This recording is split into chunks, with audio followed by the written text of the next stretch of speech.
umva ukuri. Itegeko rya gatandatu mu mategeko 10 y'Imana yo kuva 20 umurongo wa 13 haranditse ngo ntukice. Iri jambo ntukice ni ntugakorera abandi ibyo utifuza ko bagukorera. Ubwo udakeneye gupfa wishwe, tugakenere kwica abandi. Jya ukenera ko abandi bahaga bitewe n'iki? Jya ukenera ko abandi banywa kugira ngo bashire inyota badapfa. Ukenera ko bahaga baticwa n'inzara bagapfa. Ukenera ko bambara baticwa n'imbeho. Ukenera ko bubaho batagayika bakiheba. Yubaho ukeneye kutica. Nibwo buryo bwiza.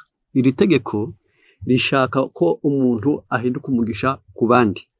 None se wabwirwa n'iki kuri umwicanyi? Kwifuriza undi kutabaho. Iyo wicaye gusa cyangwa uryamye cyangwa ugenda hafi cyangwa kure ariko ukifuza ko umuntu atabaho, uburangije kumukuraho.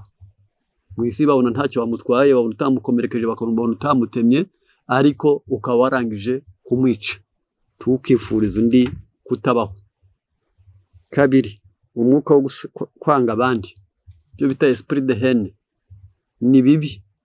Kumva byonyine ubwabyo gusa muri wowe, udakunda abandi, utabashaka, udashitabumva, utabifuriza ibyiza, udakenera ko bakundwa, uburangije kubica.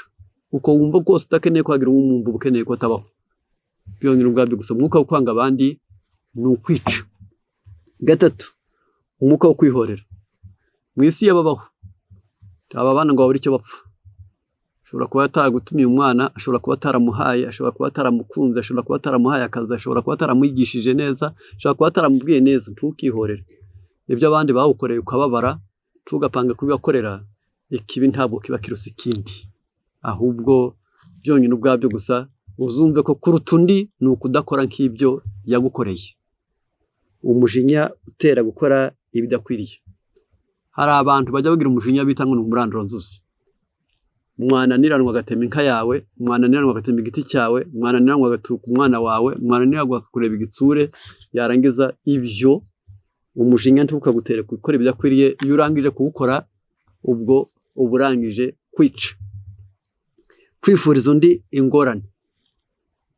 Igisubizo cy'ubwinanirwe, kuko nta mbaraga, kuko nta butwari, kuko wenda nta bantu, akaba nta mafaranga, akaba nta gitinyiro ufite, ari igihe uvuga uti genda uzahura n'abandi. Abo bandi ntabwo bushatse kumwifuriza ibyiza. Yewe hano nabihinduye igikristo, mwaganira gato ati Imana izakwibuke, Imana izakumpembere. Aho icyo ashaka rugira ngo umererwe nabi, uburangije kwica. Jya wifuriza abandi ibyo wifuza ko bagukorera. Kwikubira gutuma wirengagiza abababaye.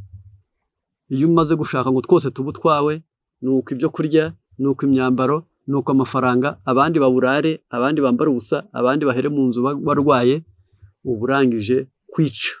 Ubutamukuye mu mwuka, ariko intego yawe imbere y'Imana ibibonye ko utari umutabazi, utari inyunganizi, utagoboka abandi, utaba umunyampuhwe batakwihishaho, utabatabara, ko ntacyo umaze kuba uri hafi yabo. Kutagirira impuhwe abarwayi. Hari abarwayi baziteye, hari abazitewe n'abandi, hari abatishoboye, hari abavukiye mu bukene, hari abavukiye mu buhanya. Jya ukabakabwa, jya ukunda abandi, jya ubazirikana, jya utabara. Ejo ntuzi uko buzacya, tuzi uko buzira, ntukice. Iyo ni wumva ukuri, niyo mpamvu. Noneho ni Yohana, urwa mbere rwa Yohana 3:10 kugeza 14. Haratubwira ngo icyo nicyo kimenyekanisha abana b'Imana n'abana ba Satani. Umuntu wese udakiranuka cyangwa udakunda mwene se si uw'Imana. Umurongo wa 14. Twebwe tuzi yuko twavuye mu rupfu tukagera mu bugingo, kuko dukunda bene data. Udakunda aguma mu rupfu.